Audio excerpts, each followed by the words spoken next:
Welcome to a presentation on footwork in Jogo. My name is Preto. I'm a Jogo instructor. I've been around martial arts for close to 35 years now, and I also hold a bachelor in physical education and 2 masters, one in teaching methodologies and the other one in kinesiology. Pertaining this presentation, I'm going to be sharing the footwork actions of Jogo, a few concepts regarding their teaching, and for those following this presentation outside of YouTube, then we will wrap up with a Q&A section. Regarding stick fencing, the main principle, the main trait that I want to highlight to start with is the fact that the weapon doesn't have a crossguard and therefore doesn't afford fighters that extra bit of hand safety that crossguards are meant to allow for. And therefore, given this immediate danger to the lead hand, in Jogo, this has brought about the adaptive behavior of fighters opting to position themselves at an initial distance that is fairly wide, wider than that which is usually used and sought when fighting with weapons with crossguards. This means that when starting from this wide initial distance, taking a lunging step with the lead leg is insufficient. So in this scenario, when dueling with long double-handed weapons, we end up focusing and performing either the single step or the double half step forward. So as you can see here, orange is going to step in with the back leg in order to be able to cover the needed space to reach the opponent. Instead of performing a full step forward with the back leg, one can also bring the back leg towards the front leg and then perform a second half step. Okay, so 2 half steps. The first one with the back foot, and then the second one with the lead foot. And so 2 half steps obviously equal 1 full step. These are the 2 steps we end up using in Jogo when dueling with long two-handed weapons. The single step is used when one wishes to focus on maximum speed. The double half step is used when one wishes to get the exchange going while ensuring that he will finish the strike in the stance that allows him for the best possible chance of protecting himself from the eventual counterattack. Okay, so here we've got the single step forward and the double half step forward in order to get the exchanges going in dueling when dueling with long double-handed weapons. However, the lunging step is still present and available in Jogo. It is used in outnumbered combat, when performing multiple strike combinations, and when wielding the baton. And so on here, in outnumbered combat, the goal of orange is to keep the opponents at a distance. And obviously, while doing that, should he be given the opportunity to hit any one of them, he should go for it. Okay? I'm showing this to highlight the tactical principle of outnumbered combat, and now to show you that after stealing the initiative from the opponents and performing the first attack, now here orange wants to perform an attack towards the guy here on the right. Given the tactical constraint of wishing to keep everyone in front of him, he is forced to lunge with this leg over here. Okay? And so within outnumbered combat, there are certain tactical constraints that force the performance of the lunging step. Now, when dueling, the attacker always steals the initiative and the defender takes a little bit of time to react. This delay means that as the attacker, in this case black, finishes the first strike, the distance they finish at is shorter than the initial distance. And should black have the opportunity to follow through with a second strike, then from this shortened distance, he should approach by lunging with the lead leg. Okay, so 1, and now the second strike is performed by approaching with a lunging step. Okay, and finally, when wielding short one-handed weapons, the shorter distance and faster speed of the weapon also calls for the lunging step. And so this gets us to cover the offensive steps, the single step forward and the double half step forward when fighting with long double-handed weapons in dueling, and then the lunging step is used in certain outnumbered combat scenarios when following through a strike with multiple strike sequences, and finally, when wielding short one-handed weapons. Now, regarding distance and defense, we've already covered that stick fencing entails significant concerns about lead hand safety, but it also entails the safety or concerns. It also includes heavy concerns about the safety of the lower limbs. So now we're going to see orange is going to parry on the same spot without stepping back. And so, and should he do that and swiftly follow through with the counterattack, this will be very fast and difficult for blue to parry. But this calls for the parry to be successful. Should one fail to do so, then one actually ends up getting hit before going in for that swift and fast counterattack. In this example, orange gets hit on the thigh, but he could have gotten hit either on the knee or on the lead hand. Okay? And so therefore this generates the first principle, our first principle pertaining defense, which is that we look to distance ourselves from our opponents as we get attacked, because we view combat as being a trapeze artist without a safety net. We only have one life to give, and should we fall into one extreme, then we on purpose look to fall into the extreme of being excessively careful instead of being excessively careless. Okay? And so, from this principle of looking to exit, let's look at how to sidestep. And this will entail analyzing which leg to move, how to manage one's weight, analyzing countering strategies, and also understanding how speed affects this situation. And so, first, should one sidestep with the back leg? No, never, because by doing so, the lead leg is kept on the same spot, and should one's parry fail, one gets hit on the lead leg immediately. Therefore, first principle, one needs to sidestep with the lead leg, as doing so allows for the fighter to step both to the side and also slightly backwards. And by finishing the step with the weight placed here on the outside leg, the one that moved, one is able to very swiftly follow through the first step with a second and third, as many steps as needed in order to move away from a cornered situation. Now we're going to observe the same side step to the forehand side, performed with a parry on the forehand side. But now let's assume that the black is actually cornered on the forehand side. He's actually cornered on this side, and he wishes to move. He needs to move to the backhand side. How should he go about doing that? One strategy that was initially developed was the following. The fighter, ends up stepping back with the lead leg, as we've already covered, but he places the weight on the inner leg so that because he's focusing on parrying with the hands on the forehand side, and he wants to ensure that the parry is stable. However, doing so does ensure that the parry is stable, but in order to follow through with additional steps to the side, this is ineffective, because one is forced to first move the weight to the opposite leg before eventually being able to step to the side with a second step. And so in time this was deemed ineffective, and it was replaced with this alternative. So just as before, the side step was performed with the lead leg, and just as before, the weight is placed at the end on that outer leg that moved to the side. And so instead of conforming the step to fit the parry, it's the parry that needs to conform to the step. And in practical terms, this means that when sidestepping to the forehand side, one needs to parry with the hands and grip, with the grip and weapon placed on the forehand side. When sidestepping to the backhand side, one needs to parry with the hands and grip placed on the backhand side.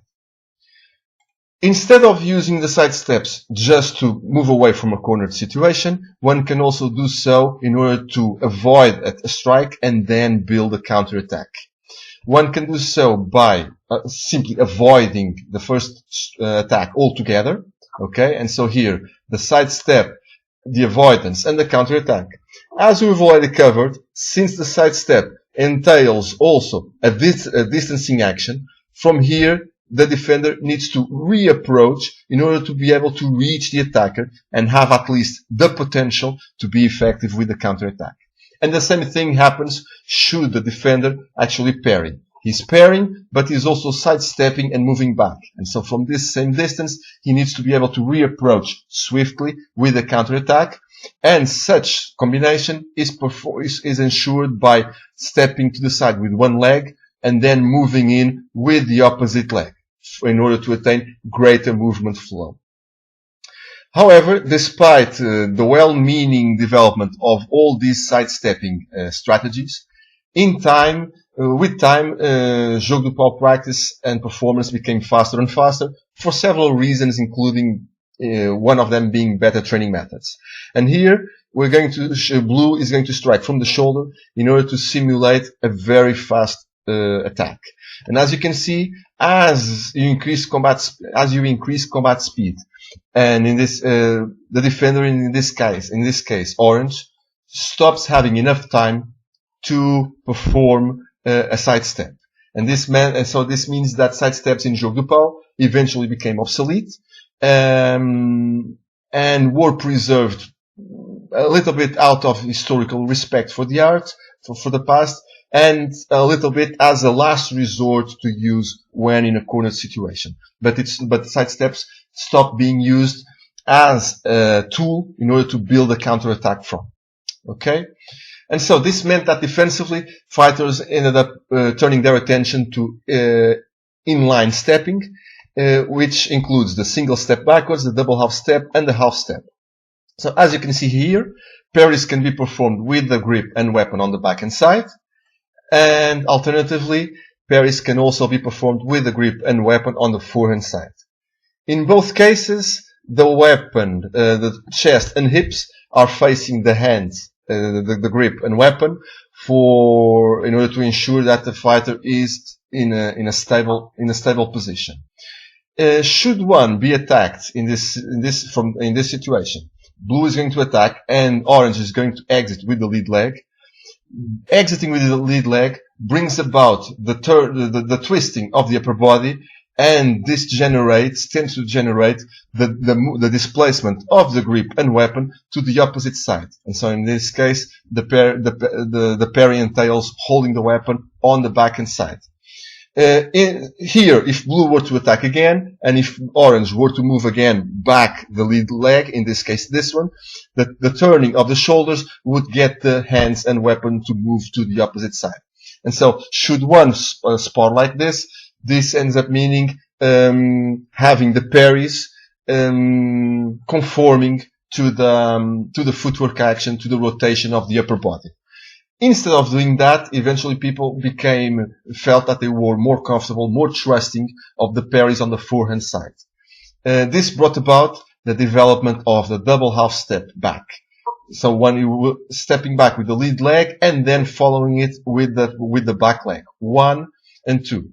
For doing so allows the fighter who is focused not on movement flow, on reading the movement flow of the upper body, but is focused on ensuring that he can perform a parry with the grip on the forehand side in a stable, comfortable position.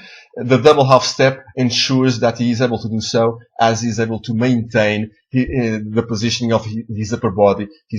His shoulders do not get rotated to the opposite side. Okay? However, the same way that we've already covered that combat speed, the increase in combat speed made sidesteps obsolete, the same happened for these wide range inline distancing steps. As increased combat speed reduces the reaction time available for the defender to move to a point that he's no longer able to perform full distancing steps. And now let's look at which strategies are available for the defender to actually cover this defensive ground. So one can react by lunging with the back leg, and therefore, as we can see here, one lunges with the back leg and the lead leg follows suit. The other option that has already been shown entails moving the lead leg in order to exit. Both scenarios allow for the defender to cover the needed space and in the amount of time given. And so choosing between them ends up being an analysis that focuses on figuring out which strategy allows for the defender greater movement flow in switching from a defensive action to a counter-offensive action, to an offensive action. Okay, and so on here, when lunging back, this means that the lead foot that needs to first land in order to then reapproach with the counterattack. And so 1 and 2. This always ends up being a two-tempo action, and in our empirical experience, it's too slow in order to give the defender a good enough opportunity to land a successful counterattack. If one is to exit with the lead leg, but still reapproach with that same leg, this will still be a two-tempo combination. 1 and 2. And so we were still heavily, in Jogo de Pau, people were still heavily dissatisfied with this. And so this eventually brought about the following footwork combination, the footwork in which the lead foot exits, but then it's the other foot that reapproaches.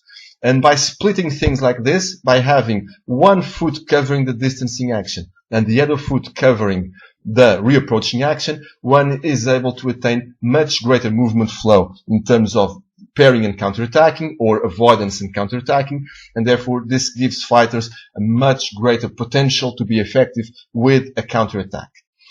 And so that's it in terms of Jogo de Pau footwork. We've already covered the offensive footwork.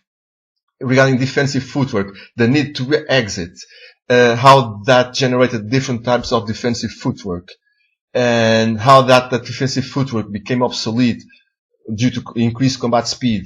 That brought about distancing inline steps, which again, due to increased combat speed, became narrower and narrower until eventually bringing about the development of the change of step combination.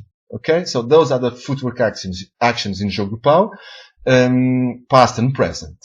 Now, the last portion of this presentation entails figuring out a few concepts, of sharing with you guys a few concepts regarding the teaching of footwork. And so, regarding this statement, practice doesn't make perfect. Perfect practice does. My guess is that no one disputes this statement. But now let's look at some concepts that look to bridge this principle into practice, to put this principle into practice. Here is a very simple and effective way to summarize performance. Performers are presented with an input, they process it, and an output occurs. My experience is that within sports in general, and martial arts in particular, coaches, instructors tend to focus on the output. They tend to focus on presenting trainees with a coordinative pattern in hopes that the mere repetition of it will generate effective performance. But that rarely happens, because when that is the process, the trainees are not presented, do not become familiarized and skilled in analyzing the input, on perceiving the input and processing it. Okay, so instead of approaching coordinative patterns as mere biomechanics, I approach them as problem-solving strategies. And so, in the sense that performers exist within a context, and this context has success criteria attached to it, which generate operational goals. And these operational goals are sought by merging one's personal traits for action together with the external stimuli presented. And this gets people to generate and perform not movements but problem-solving strategies. Okay, this is a different approach to teaching, to learning, and one with which I've experienced much more greater success over the past 2 decades upon teaching. How do I go about doing that? So first, you want to ensure that trainees have the motor potential, the movement vocabulary in order to focus on learning and developing their martial skill that one wants to teach. And so in this case, the movement vocabulary basically boils down to being able to squat and move around in a squatting position. My experience tells me that all adults are already capable of doing that, but should you be unsure of this, or you want to simply make sure that they actually know how to squat and move in the squatting position, it's a matter of simply warming up through some push-pull games like tug of war. Upon performing these games as a warm-up and or as a tool to ensure that everyone in the class has the necessary movement vocabulary to learn the martial skill, then you move on to the actual learning of the martial skill, which is basically doesn't have to do with moving the feet. It has to do with being able to manage your position in space according to your offensive and defensive goals. Okay? How do I go about doing this? For example, regarding offensive approaching steps, I've understood that trainees initially tend to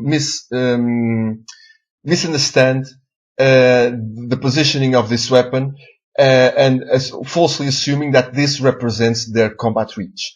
When that happens, they tend to approach excessively. Okay, a person who initially approaches by assuming that this represents combat reach ends up approaching excessively. And so in order to overcome this, I get trainees to extend their arms so as to simulate the end position of the strike. And here, by holding this position so that they have the visual reference of the weapon, then from here they approach their training partner. Okay? And so they step in, but they aren't actually performing a step. They are performing an action so that gets them to place themselves in a certain position in space that is meant to serve the offensive goals of their action. After each repetition, the person serving as a target distances himself in order to elicit a new repetition. That person, in this case white, will on purpose vary the distance, the amount of space that he distances himself in each rep, so as to force the approaching training partner to constantly adjust his approaching footwork either in stride length or in actual number of steps. Then a following step entails moving in, approaching in a waiting guard, so that the trainees already have to figure out the difference and manage mentally the difference between their initial position and their actual striking reach. And so from here, then upon finishing the approach, then they extend the upper limbs in order to ensure that they are at the correct striking distance. Okay. After this stage, then they get to perform the approach with the strike as shown earlier in the presentation. As for the training of defensive footwork, my preference is that of having trainees practice parries without any movement, without any displacement, while already standing in the correct defensive distance. This will get them to practice parries, not only in terms of the coordination of the upper limbs, so that they are able to intercept incoming strikes, but it also gets them to, little by little, become familiarized with the spatial component of parries, in this case, the distance they want to be at from their opponent. And so, by performing all these drills, the approaching drills and the parry on the same spot, you build the mental imagery pertaining the spatial components of offense and defense that performers need to focus on. And so that later in sparring, in free play, and in all the exercises performed with the goal of maximizing performance in sparring, the trainees don't end up performing only two things: strikes and parries. And with both strikes and parries having a spatial component attached to it, they end up naturally moving in and out in order to best serve their offensive and defensive purposes. Okay, so this is my approach to the teaching of footwork, by focusing not on the mechanics, but by focusing on spatial management skills, from the foundation of developing the proper mental imagery for both offensive and defensive techniques. Last but not least, for those interested in additional information, I've got a few books available on Amazon one on outnumbered combat, another one on combat counterattack selection, one on teaching methodology applicable to all sports and all martial arts, which focuses exclusively on this problem-solving approach to the teaching and learning of coordinative skills, of techniques. And lastly, a book on physical conditioning meant to facilitate the merging, the combination of physical conditioning and sport-specific skill. Here you've got my contact. Shoot me an email should you want to ask me something. It was really nice sharing this presentation with you. Hope you're all doing well, and talk to you next time.